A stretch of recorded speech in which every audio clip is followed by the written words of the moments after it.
মধ্যরাতে দেশের প্রশাসনিক প্রাণকেন্দ্র সচিবালয়ে আগুন লাগে।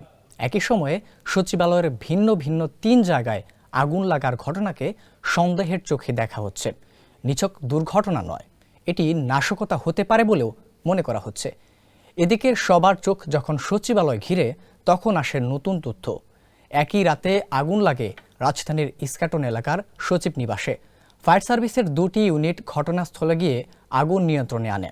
ফায়ার সার্ভিসের মিডিয়া সেলের কর্মকর্তা আনোয়ারুল ইসলাম দোলন এই তথ্য নিশ্চিত করেছেন। তিনি জানান, সচিবালয়ে মধ্যরাতে আগুনের ঘটনা ঘটলেও সচিব নিবাসে আগুন লাগে